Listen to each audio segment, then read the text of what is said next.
Hey, Sam. Thanks Hey, for taking this time with us today to recognize the important work that you're doing for Adopio, your associate spotlight for August. And with this brief interview, we just wanted to get to know you as a person and then a little bit more about what you do for Adopio. So, to start off, can you tell us a little bit about yourself? sure. I've been working with Adopio for almost a year. And before that, I was a high school teacher for Jacksonville High School, teaching computer science and cybersecurity. And then before that, I was working for the National Guard teaching cybersecurity. But I actually do not have a educational background. I have a more non-traditional background. I have a master's in military history.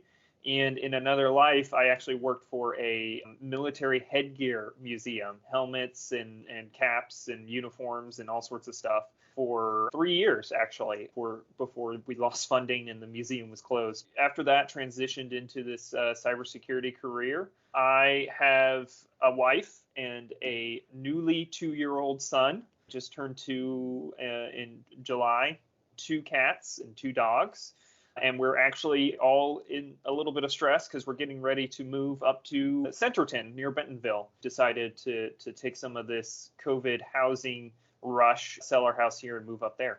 Well, we're looking forward to having you here. Having a bit of your expertise in the Northwest Arkansas region will be highly valuable to our clients and new Yeah. clients as well as they come on board.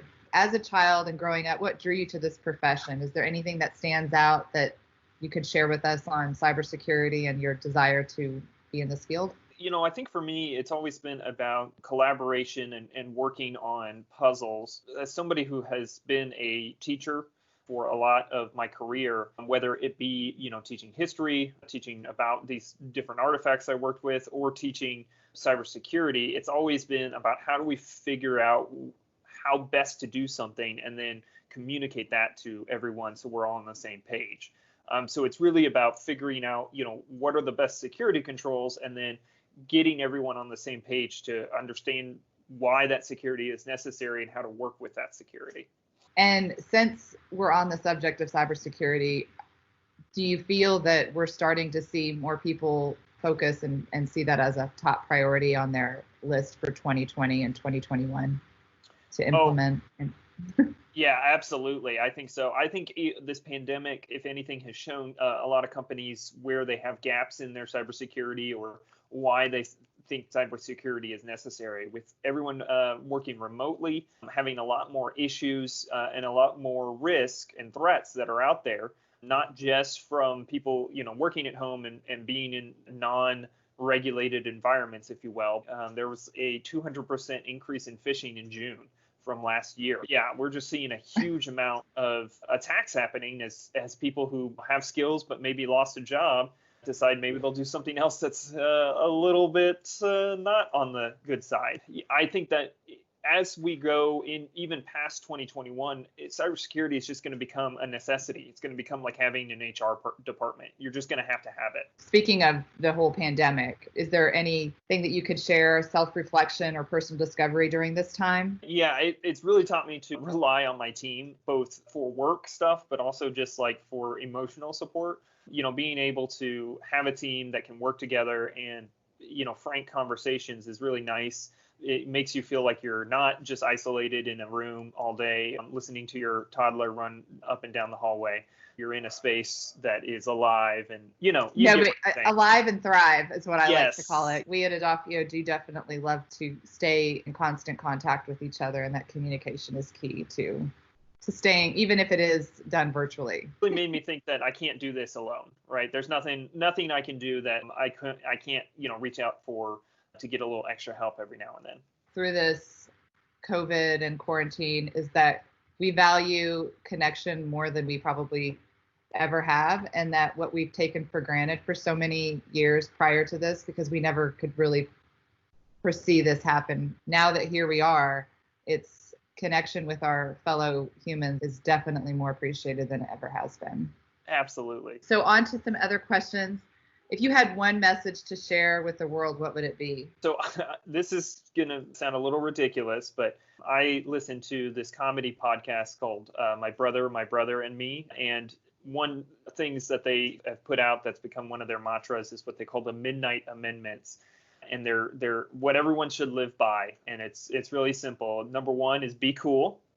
So everyone be cool. Just chill. And then number two is come on. And that's like, if somebody's not being cool, you tell them like, come on, be cool, right? Cool. Go back to number one. And then number three is nice. And that's when everyone is being cool and everything is nice. Yeah. If I could tell the world anything, it's probably be cool. Yes. Yeah. Take a minute, take a deep breath. Take a step back. Yes. It's one thing that I try to practice all the time. And I just read somewhere that with the one thing that humans have that all other living beings don't have is the power of restraint. Mm-hmm. If we can just learn to avoid reacting immediately, we would be a lot more productive and a lot better communication. Yeah, absolutely. Who or what inspires you? I honestly get really inspired by creative people who have worked really hard to get where they are and still work every day. You know, they're not ever done. They don't feel like they're ever done. One of the people that really inspires me is Conan O'Brien, who is a talk show host, and he is constantly working on his stuff, constantly coming up with new things, doing new shows. He could retire. He could have retired after he lost his NBC deal because they paid him enough money to go away, to be honest. But he said, no, I'm not going to do that. I can't do that. I can't stop. And even when he was not allowed to start a new show, he went on a tour across the U.S. doing live shows because he just couldn't stop. And that sort of stuff inspires me, like being so passionate about something that you need it to survive. And the ability to know that it's not just about the money, it's not just about the paycheck, but there's a certain level of passion and purpose. And it doesn't mean that you have to follow your passion to find your purpose. It's just there's this desire that you know that you've got something to share with the world. I wish all of us could find that in ourselves. The last question I have for you is that everyone at Adafio has a story and why they joined the team. And I would love for you to share yours with the rest of us. If anybody is there that is mad that I'm at Adafio, you can send all of your hateful comments to Cheryl Hearn. She is the reason I am at Adafio. You can blame her. I was looking for other job opportunities, wanting to move out of high school education, looking for other opportunities, and I saw this one at Adafio, and I thought, I don't know if I meet the requirements. I'm not sure I have the experience for it. And I just happened to see on LinkedIn that Cheryl was an employee there. And so I reached out to her and I said, hey, I'm looking at this job. What do you think? Is it a good place to work? What do you think about me applying for it? And she was like, oh, you absolutely should apply. You're exactly what we're looking for. It's a phenomenal place to work. I'll put in a good word for you. So I had also worked with Keith previously on some other projects, and I think all the stars aligned, and I was able to join the team, which I'm really glad to be here. What would you say to somebody who is looking at Adafio as a potential career move, or for those that are in college, that you would want to provide a little bit of advice? What would you say to them? I would say that the best thing about Adafio is your ability to grow as a employee. Since I've been here, I have gotten so many opportunities to learn new skills that I would not have had at any other company.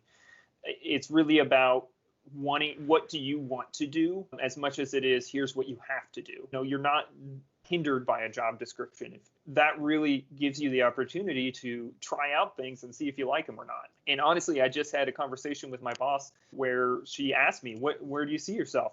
How do you want to grow in the next 3 to 5 years? And I really felt like she listened and took that to heart and how I will be given work in the future. We have this IT roadmap that we provide to our clients. And then internally, we have a roadmap for our associates as well. So we can continue that path of knowledge and growth. It's a way to give everybody at Adafio the path toward professional development. Yes. And anything else that you'd like to share with the team and your fellow associates? No, I'm really glad to be a part of this team, that we do some amazing work out there, and I'm happy to see where Adafio will go in the next 5 years too. And then if anybody wants to contact you, what's the best way for them to do so? The best way to contact me is to use my work email, sgrubb, Grubb, @edafio.com. Well, thanks for your time again, and congratulations on being August Associate Spotlight of the Month. Oh, well, thank you for choosing me. All right. Talk soon, Sam. All right. Bye.